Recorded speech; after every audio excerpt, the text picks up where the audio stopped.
All right, there we go. So yeah, just let me know if you have any questions. I have the chat box up and I'm happy to answer, but I'll just go ahead and start making our way through our slides, and then we can talk about whatever it is that you like. Okay, so there we go, just moving my chat box around. Okay, so I went over part of this this morning, but I will go ahead and touch on it again just in case somebody doesn't watch both videos. So again, I offer these live events. Instead of one 1 hour session, I do 2 half-hour sessions, grabbing an AM and a PM in the hopes that, you know, if somebody is maybe working in the morning and can't make it, maybe they can make it in the evening. So I'm just trying to be as flexible as possible, but then of course there's always the recordings. Okay, so just kind of leading off, what I'm going to be running through in this live event is really welcoming you to our 201 class. Also just kind of talking about a little bit of the content that we have encountered in our first week, what some of our to-dos are, and of course share a little bit with you about myself and this course. Okay, so a little bit about me. And part of the reason I put this busy slide up there is to let you know that I totally understand what it is to be incredibly busy. And I do recognize that sometimes life will derail you a little bit. Maybe you have, you know, goals to get all of your assignments in on time, and that is a great goal to have. But I just want to let you know that if ever it happens that, you know, maybe someone flies into town and you have to go entertain them over the weekend, or maybe a family member is sick, whatever the different reasons might be, it's okay. Just communicate with me, let me know, and I am happy to work with you. The only thing that we cannot flex on is the discussion question. So if you are having a crazy busy week, please jump in, do that discussion question early, if nothing else, because you can always, you know, at least in my classes, you can always make up the other pieces if you have time, you know, after the weekend, say they do Saturday night, but if you're able to get to it on Sunday, that's great. Again, just communicate with me, let me know, but the discussion questions really need to occur during the week because they do expire. So again, really busy slide for me. So during the day, I am a regional director of health information management for several hospitals here in Arizona, and that's actually where I'm located, is the Phoenix, Arizona area. So I work between Phoenix and Tucson. It keeps me a little bit busy during the day. So in addition to that, of course, you know, like so many people within our classes, you know, we also have a lot of family commitments, and we have busy families, busy spouses, whatever it might be. I have been teaching for a couple years, but not a couple years for American National University. So I actually just started with ANU in June. So relatively new, but I've been teaching for several years, and I do really enjoy it because I really like HIM. I've been doing that for over 20 years. And there is so much variety, so much to be excited about when it comes to HIM, because it's not just one component. So super excited for what might be ahead in your career, because I have truly enjoyed just the variety of things I've been able to do in mine. Okay, so always important, if you want to get a hold of me, the easiest way is to text me. And this is a number that actually, it's a Google Voice number, and it goes to my phone. So 602-529-6002. You can also Canvas inbox message or email, but this one actually goes straight to my phone. Okay, and I will respond to you as soon as I can. A little bit about the course. So of course we are just now in week 1. So getting started, looking around, looking at the course syllabus, the different types of things. I don't know if you actually look at those every time you get them. I have to admit, when I was a student, I didn't always look at them. but it does kind of help if you're wondering what books. Have you looked at it? Stacy, is it confession time? Have you looked at the course syllabus? I haven't. No. Okay, and that's totally fine. Like I said, I didn't always either. But if you ever have a question, like, you know, what should we be working on? What books do we have? Those types of things. The syllabus is a great place to get answers to that. Of course, you can always ask. So about this course, it started just a few days ago, this last weekend, and it actually ends on Saturday, November 2nd. So we're going like all the way through Halloween. It is amazing how quickly time moves when you are looking at it 10 weeks at a time, right? So we do have optional live events. We have 2 of them scheduled at this point. So of course, there's today. And when I say 2, I don't mean just the 2 today. We have live event number 1, which we had AM and PM, and then we'll have live event number 2, AM and PM as well. And that next one, I believe, well, let me jump to the next slide. There we go. The next one is on Saturday, October 19th. So trying the Saturday to see if that's a better option for people as well. So again, there's an AM option and a PM option. So you can see, and again, if you can't make it to that, that is totally fine. There is a recording that will be posted afterwards. Okay, so this right here, this kind of calls out the breakdown. You can see how important assignments are. Okay, so just make note of that, as well as the final assessment. The final assessment is very important as well. So assignments, that means things like any coding practice, end of chapter review questions. I'm trying to think of what some of these other things are called, and I'm drawing a blank right now. But you have different sections. So when you actually have like a coding test, well, clearly that's going to go into tests and quizzes, except for the final assessment, which is its whole own category, okay? And that one is only available during the week, the last week, so that'll be week 10. Okay, so again, very important, those assignments. So kind of looking at those, if you have a lot of zeros that start adding up, that's going to really impact your grade. So just kind of to let you know, so because things are due like on Saturday night, on either Sunday or Monday, what I do is I put in what I call a 0 placeholder. So I add a 0 to the gradebook so that you can see the impact of that assignment, and then go ahead and complete that. Because these are mind tap assignments, you know, I'm able to offer a little bit more grace in terms of those deadlines. So as you convert those off of a 0 though, big impact to your grade, especially when you consider 40%. Do you have any questions on that, Stacy? Any questions on anything on the slide other than the fact that I see I put the wrong dates on there? Wrong dates on there for our calendar. Sorry about that. Oh, that's okay. I know this week I've kind of procrastinated, so if we need extra time, we need to contact you, right? Please, yes. And one of the most important things, though, is even if you're crunched for time, get it into the discussion question, because that one can't carry over. Okay, so if nothing else, do Right. the DQ. Okay.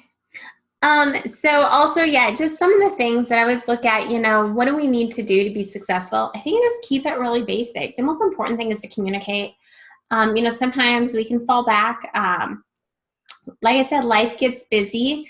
Don't let it overrun you. Let me know, you know what, hey, you know, Emily, I'm running late this week. You don't even have to tell me what's going on, just so that I know that you are aware that you're running late, and that you let me know if there's any obstacles that you have that I can help you out with. Okay, so it's okay. You don't have to give me the reasoning.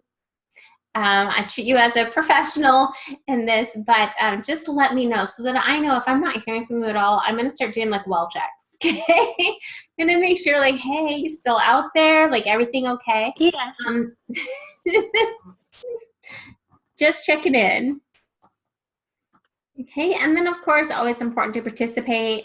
Know your resources. That includes, you know, you can always check out the catalog and things like that. We have a lot of resources at AMU. And then also, you know, so important to remember, why in the world are you doing this? There are a lot of times when we have a choice of, do we, you know, spend time doing our schoolwork, or do we go do this thing that would be like much more enjoyable? Like even just watching TV with the family, right? Sometimes that would be so much better than isolating yourself to do schoolwork. Sometimes it's important to be able to draw from, why am I doing this? Like what is my catalyst? What is important to me that I'm going to choose this one thing over the other? Okay, so just kind of keep that in mind. And of course, always make a realistic plan and then pace yourself. One of the hardest things to do is if you find yourself in a position to where you're behind, you know, and you're getting towards week 10 and you are now like having to push it hard, that is a really difficult position to be in. Because again, that final assessment's 25% of your grade. And if you are pushing hard, working on those other assignments that maybe you're trying to convert from zeros and whatnot, you're putting a lot of pressure on yourself. So if anything, just make a realistic plan. And if you fall behind one week, make up for it the next week. If you need help making a plan, I'm happy to help out with that. okay? But it's pretty basic. Look at what it is that you have to do. Just start assigning time to it. And if you fall behind, like that time gets reallocated to something else, that's fine too. Just go ahead and put it in for the next week. Okay, but of course, those discussion questions, don't leave those hanging. Those are horrible to have zeroed out. Okay, so now just kind of jumping over into, what is it that we have going on in the first week of, ICD-10? Well, first things first, did you get your book? Something we hear from a lot of people that, especially in the first couple of days, they're like, my book's not here yet. You should have it before the end of the first week. So if you haven't, that's a concern. You can always reach out to the bookstore. You can reach out to me. I'm actually just going to reach out to the bookstore too. But, feel free to let me know. But it is important. If you don't have your coding book and we're not aware of a I think last time I taught this class, there was a wait list, which means that we knew it wasn't coming till week 2, and I communicated that to the class. So if I haven't communicated something to you and you haven't gotten the book, it might be an issue. So Stacy, did you get your book? I've got several books actually, and I'm taking another class, procedural coding, and I don't really know which book goes with which class. Okay. I've got 2019 ICD-10 PCS, and I've got CPT Professional. I've also got 2019 ICD-10 CM, and I've got a HCPCS Level 2 book. So your HCPCS and your CPT coding book are with your procedural coding. You may also be using the ICD-10 PCS in that one as well, but this one's definitely going to be ICD-10 CM and ICD-10 PCS a little bit. So the other two are definitely for your, I believe, is that a 205 class? Possibly. Okay. Hang on for just a second.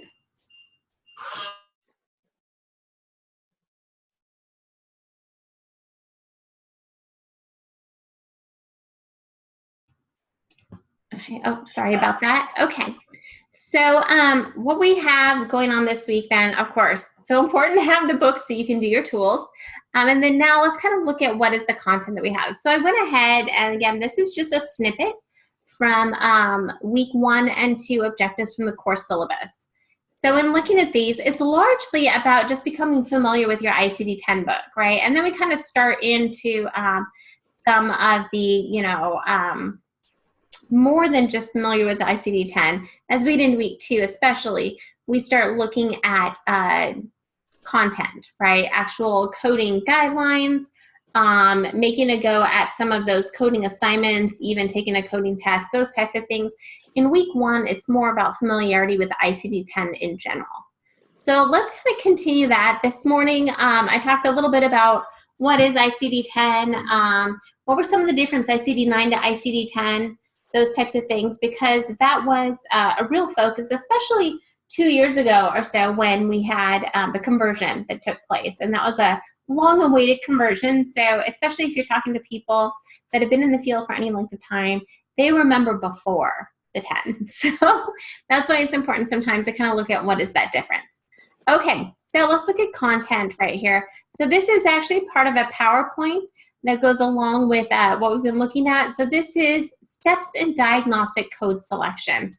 So I did have a little bit, just kind of a light touch on this morning. But now I have a little bit more detail. And like I said, that's because this comes from this PowerPoint. So this probably looks really familiar to you if you have been diving into this week's content already. But it is just kind of looking at, what are some of the things that we need to be prepared for? What's going to aid us in actually coding? So, of course, for proper code selection to occur, coders must understand the coding conventions. So you're going to see a lot of that as we go week over week. We look at different coding conventions. We talk about what it means when we're focused on maybe a certain system. What are some of the guidelines? What are some of those nuances? So we get really familiar with those as we go through section by section. This one says, have specific written diagnoses to code. So it's just kind of talking again as you go through the process and then using both the index and the tabular list. So there's different ways to go about coding.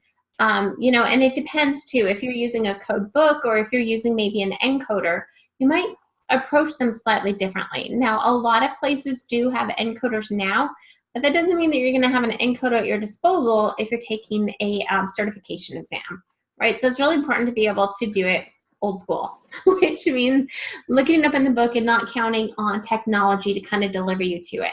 Another plus to knowing how to do it in the book is that sometimes technology can steer you wrong.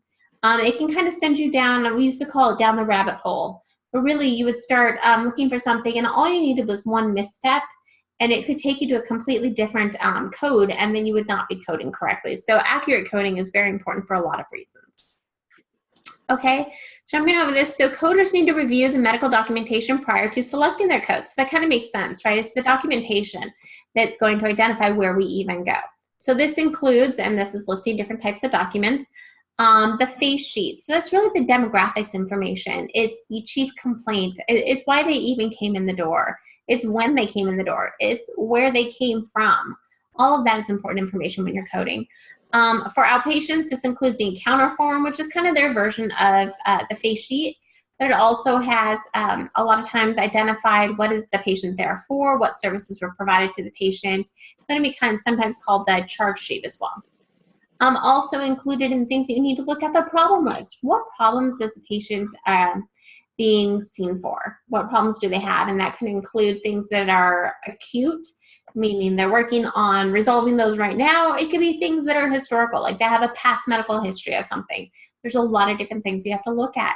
Testing results, so that's going to include your labs and your radiologies, any pathology, all of those types of things. EKGs, those are testing results. And a lot of times you're not going to read an EKG. You're going to see if they have them and the physician's going to share the interpretation of those results. Operative reports, right? Operative reports, consult reports, really any report. Discharge summaries, those are the same thing as discharge style reports, final notes. For example, you're not always going to have a discharge summary. A discharge summary is a gift, okay? Because with a discharge summary, your physician is identifying, usually in a dictated format, they're identifying the admitting diagnosis, the discharge diagnosis, and they're going through the entire encounter and saying, okay, here was the course of this visit. Here's the different things that happened. And that's where a lot of times you're going to get clues as to, oh, they were seen by a consultant. Now I need to look for that consultant. Or there's just going to be different hints that are going to tell you to look for something. Also, discharge summaries, those are only dictated or prepared on stays that are over 48 hours. They're not required for stays under 48 hours. If it's under 48 hours, they only have to do a discharge final note, which is going to be considerably smaller than a discharge summary. Okay, so points to remember. So review test results as results can confirm a diagnosis, because depending on what type of case you're looking at, inpatient, outpatient, those types of things, you can sometimes use a rule-out diagnosis. Other times you need a confirmation of diagnosis. And again, the coding conventions will help you out with that. If information contained in the record conflicts, then you query the attending physician. So what does that mean? Well, you prepare, basically you should have a formatted wording that you use, because you don't want to necessarily drive a physician towards a certain diagnosis, because that could actually be an issue with fraud, right? Because it could be said that perhaps you're trying to guide this physician to this one code that will pay more. You've got to leave it up to the clinician. So you have to be very careful on how you word that. And that's why a lot of organizations will have either electronic queries, or they'll have like a query policy that tells you here's how you word queries. So basically saying, you know, I see this noted on the problem list, however, it was not addressed in the discharge summary. Can you please clarify, was this treated during the visit? That would not be driving the physician. The physician come back and say, oh no, you know what, that was not a concern. That was just, happens to be a diagnosis they had, but we did not have to put resources towards that. So it gives them an opportunity to explain that, or maybe they had left something out, in which case they would do an addendum. Bullet point number 3 says, follow coding policies established by the organization in regard to coding before and after the test results have been received. So really what that means, oh, hang on just one second, sorry.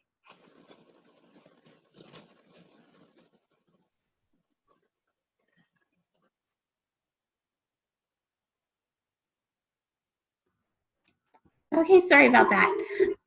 So following coding policy established by the organization, again, this comes from different organizations can have different things that they look at. They could say, you know what, we are never going to code until all of the reports are signed. Whereas other organizations say we're going to go ahead and code before it's signed, as long as it's dictated. There could be things that say we are never going to code before pathology comes back, or we're never, so whatever it is, they're going to identify within your organization how far they want to go. So there's some places that they will code before a discharge summary if they're not getting the discharge summary timely. But they may then circle back as soon as the discharge summary comes in and identify, did that change our coding? And if it does, then we're going to go ahead and rebuild that differently because we can now have a different diagnosis. So different organizations are going to handle things differently. Sometimes it depends on, are they high dollar cases? Are they, maybe outpatient cases? They're going to have different criteria. Okay, this next one, the granularity of ICD-10. So this is just kind of going back to ICD-9 versus ICD-10.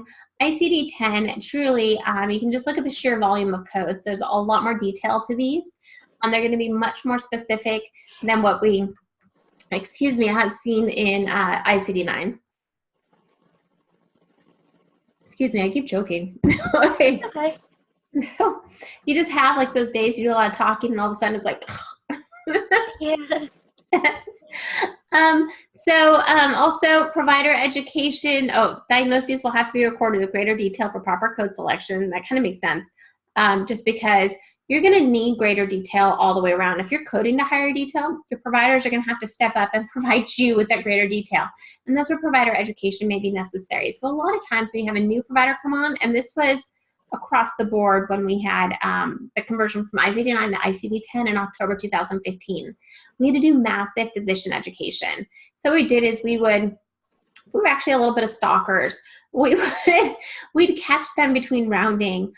We would make pamphlets and tell them we'd be there in certain areas. We would go to their physician dining room with our pamphlets and with just different flyers. We were sending out emails, trying to get people to engage, but also like bit by bit sending out these pieces of communication to really inspire that greater detail in their documentation. So providers no longer could say, and they really shouldn't have been doing it in the first place, but ICD-9 allowed it to happen a little bit more. But if you have like a provider that said like patient has sepsis, well, you need more information than that, right? You need to know like what was the bacteria or what, there are certain things like maybe if something was present on admission or hospital acquired. All those types of things, physicians were not always so good about documenting, and so we did massive education. And the same thing happens. I work in an academic medical center. Every few months, we have residents and fellows come through. We have to educate them. We have to let them know, okay, this is our expectation within the hospital. And really across the industry, it's kind of gone that way. But you always have to make sure when you get a fresh crop of them, you have to kind of lay those foundations. And it's very important whether it's coding, sharing it via queries, whether it's coding leadership, sharing it in orientations. It really kind of goes throughout the organization and again in policy. And then finally, coders should select codes at the highest level of detail. Well, of course, you don't want to, if you can at all help it, do anything that's going to be unspecified or vague in nature. Again, ICD-10 will let you get pretty detailed. So you want to be able to take it as detailed as you can, and the providers need to support you in that. Okay, so this is just an example of how detailed things are. So for bilateral sites, ICD-10 indicates the actual specific site. So they provide us an example. So you have really that fifth character being whether it's the S72.90 versus 91 versus .92. So, and it's really identifying like where was that. So you can see where it would be important for the provider to give you more detail. Was it the right femur or the left femur? And a lot of times in this type of scenario, you could confirm that on the radiology report. But either way, you're looking at it and you really minimal as possible, go with the unspecified. But it could be possible that it's just not giving you that sort of detail, in which case you have to go in that direction. But you can see how detailed this is. Okay, and then additionally, this one says an additional 6th character of X is added, an additional 7th character is added to indicate the type of encounters. So that means like if they're here for like, let's go back to that femur, If they're here for a fractured femur, is this their first visit, a subsequent visit, or sequelae? So that just means, you know, where in the treatment plan is this? Because to be honest, there could be different payment models depending on, is this like an acute or fixing this, it just happened, versus this is ongoing. So again, that sort of detail is new to ICD-10, was not present in ICD-9. Okay, so this one, for example, if you go into your alphabetical index on your ICD-10 book, you can see that the main term is a condition that is present. So the statement they give us is acute allergic sinusitis, and you can recognize acute and allergic are both adjectives to the sinusitis. So you'd want to look for sinusitis. You wouldn't want to look for acute, because to be honest, I don't think you find anything there. I don't have my book out, but I don't think you find anything there. And allergic, this is not about an allergy. This just happens to be about sinusitis, and the statement acute allergic sinusitis, acute and allergic are just describing the sinusitis. So we go and you find the main term of sinusitis. And then, let me see here. As I'm talking and then I'm having to read at the same time, I think I'm talking ahead. So okay. I'll slow down, huh, Stacy? I'll actually read my slides instead of just talking. So you scan the main term entry in the alphabetical index for any notations, right? Is there anything that says see also or says don't use with this? Those types of things are going to be really helpful to kind of guide you in like, what should I do with this? Step 3, in the diagnostic phrase being coded, identify in terms that modify the main term. So what that means, again, was how we isolated sinusitis. Step 4, follow any cross-reference notes. So that's where I said like include also or do not include. So you're going to follow those types of notes to then maybe, or it will say see also this. So you would go to that and like double check, is that really what you want? And then always you would go to the tabular, so the different section of the book, go look it up by the actual alphanumeric. Look there to validate, do I really have what I wanted? Because sometimes you can see them all kind of stacked up. You can look at it and say, oh, actually, this 2 more down, this actually more closely describes what I had, and I didn't get there via the alphabetic. But when you use both of them, you're ensuring that you're getting a comprehensive view of it.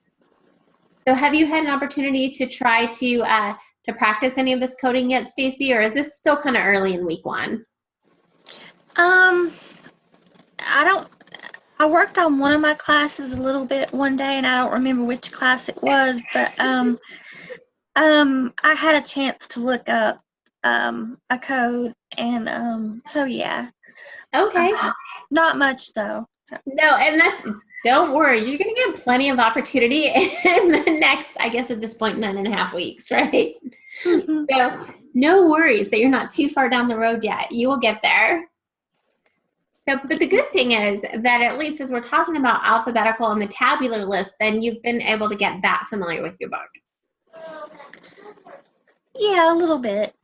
Okay, well, great. And like I said, you'll get there. There will be plenty of activities. You will be super familiar with it in no time at all. Okay, so after that, just follow any instructional notes found in the tabular list and then select your code. So really, you're identifying like out of that phrase, you know, what is that main term? Where is it I even need to start? Once you go from there, you then just start making your way through, checking out notations, seeing if you're getting to the right place. And then once you think you found it in alphabetical, go validate it in tabular. Okay, so this one is saying identify main terms for the following diagnostic statements. Identify the main term.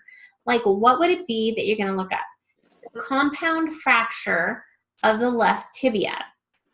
You kind of think about this one, what is an adjective or what is a detail point versus what is your actual main term? Do you have any thoughts on this one? I was thinking you would probably look for fracture first. Yes, you were right on point. Yes, exactly.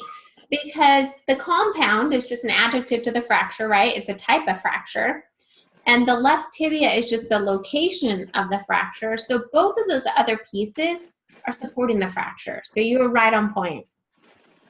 Okay, what about acute reticulosis of infancy? That was a mouthful of naming. So acute reticulosis of infancy. What do you think might be the main term there? Reticulosis? Yes, yes. And you actually said that better than I did. So Exactly, because again, acute is just describing as this acute or chronic, right? Those are kind of your options. And then of infancy is just, again, more details supporting that main things that you're going to kind of follow through your alphabetical section. And what about the last one? Ulcerative esophagitis with bleeding. I would say esophagitis, but I'm kind of not sure. Now, I would say that you're right on point. Yeah. So I would say that that is correct on this one. Again, the ulcerative would be an additional detail to it. It is possible, like sometimes you could have things where like the words going together. It is so important that it's actually that phrase becomes the main term. But you're definitely, I think you got this. You're gonna have fun in the alphabetical section. Okay. Oh, see, I think there's the answers. So yeah, as you kind of work through it, you were right on point. Okay, so this right here is just kind of looking at, again, some of the high points. When you're coding, the alphabetical index and the tab must both be used. Why? Because you're validating. The one gets you very far down a road, but the other one kind of confirms your path and even maybe offers you additional options. Of course, like I started out saying how important coding conventions are, you must always read those instructional notes because it could, again, give you a see also. It could tell you to exclude when with this, you don't code this. So there's going to be all those different rules, and it really is kind of a map to how you code. Additional key points. I think this was, again, just kind of hitting on 10 is greater in detail than ICD-9.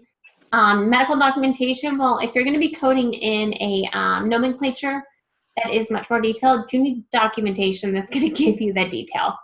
And then again, you're going to query providers if they're not giving you the detail that you need, or if they are saying things that are maybe in conflict, right? They could say that at this point, they could even pick a discharge diagnosis that doesn't make sense, and it's okay to ask about it. That's something that we've actually been doing for years. Also, clinical documentation improvement. A lot of times those are either coders or nurses, and what they do is they look at documentation and look for opportunities for the physicians to do better at their documentation, and they query a lot as well. Okay, so here's a question. What should you do if you are attempting to code an inpatient record and the fact sheet, meaning that face sheet, and the discharge summary record show different diagnoses? What action should you take?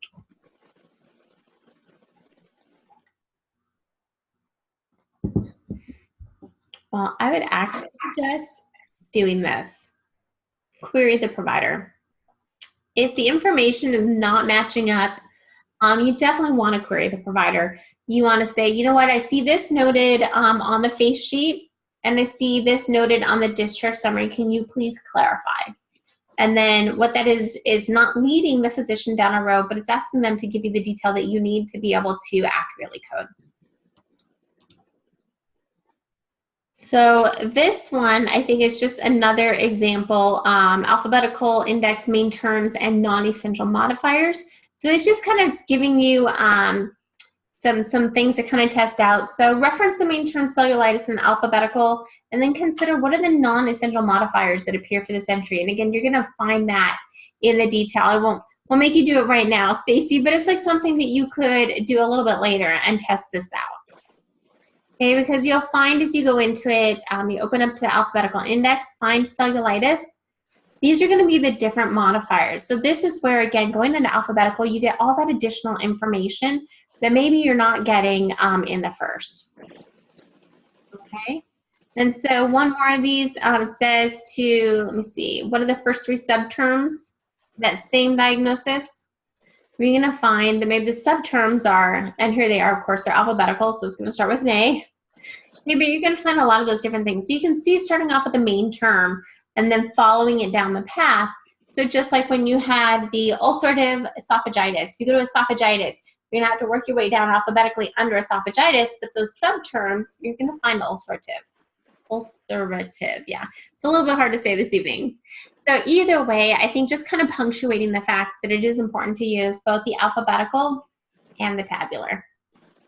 All right, Stacy, I'm sure you're probably slightly relieved. That is it. That is all the content that I had for tonight. I just wanted to kind of leave you with, you know, I know it's a lot taken on, especially when you have multiple classes. I get that. And I would say that 205, it's a heavy class. So, 201, I think that you could really enjoy this. It's just about pacing yourself. Don't put yourself in a position to be stressed. And to, of course, always remember, I love this one because it's a good reminder for me too. Never underestimate the power of positive thinking, because that is so powerful. Okay, so when you're feeling just like, oh my gosh, I have so many of these to do, and there's a lot to do. Just remember, pace yourself, and if you need something, let me know. Okay. All right, well, that is it. I did have, let me see, just also a reminder, when it comes to each week, if you check out the announcements, I do have listed in there, in addition to the link for this, but I also have listed in there like our to-dos for the week. So if ever you're looking for some place like, wait a second, let me get some clarity, what is it we really have? You have that. You can look in the module. You can ask me. I do send out reminders on Friday or Saturday of the things that are due in that week. So whatever I can do to support you, please let me know. Okay. I enjoyed it. Oh, awesome. Well, thank you so much, Stacy. And I hope you have a wonderful holiday weekend. Thank you. You too. All right. Bye. Bye.